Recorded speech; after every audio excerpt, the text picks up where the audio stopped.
Tony Abbott, you would never have sold Australia out on net zero. You'd have never gone to Glasgow and sold us down the river to the climate change extremists. Yet Scott Morrison, Boris Johnson, Naftali Bennett all did, all supposedly centre-right politicians, all went up to Glasgow, all are now gone within 8 months, coincidence or otherwise. What do you make of the departure of Boris Johnson? You were close to him.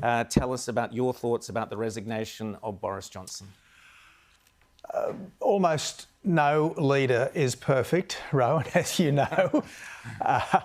And yes, there were some things that Boris Johnson did that I wouldn't have necessarily done or particularly applauded.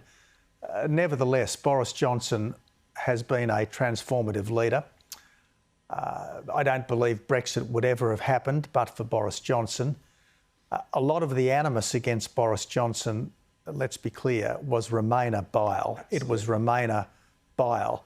That's not to say that he didn't make mistakes and didn't have flaws, but it's critically important that there be no backsliding on Brexit, and it's critically important that whoever now emerges as the Conservative leader finalises the last details of Brexit and then gets on with the job of leading global Britain. One of Boris Johnson's other great achievements, he really has led the West response in terms of Ukraine. Britain has been training the Ukrainian army ever since 2014. Britain was really the first major Western country to give offensive weaponry to the Ukrainians, and I am certain that it was Boris Johnson that put steel in the spine of Joe Biden in those critical early hours after Putin's invasion. Right. James.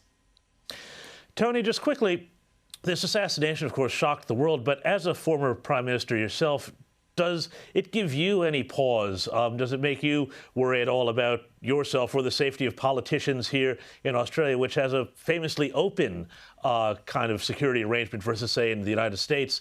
Do you think that, does this give you any pause as a former Prime Minister yourself and, for politicians who are just out there on hustings?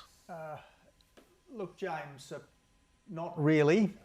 Obviously, this is an absolute atrocity. It's an evil act which has befallen Shinzo Abe, but it does seem to have been an aberration.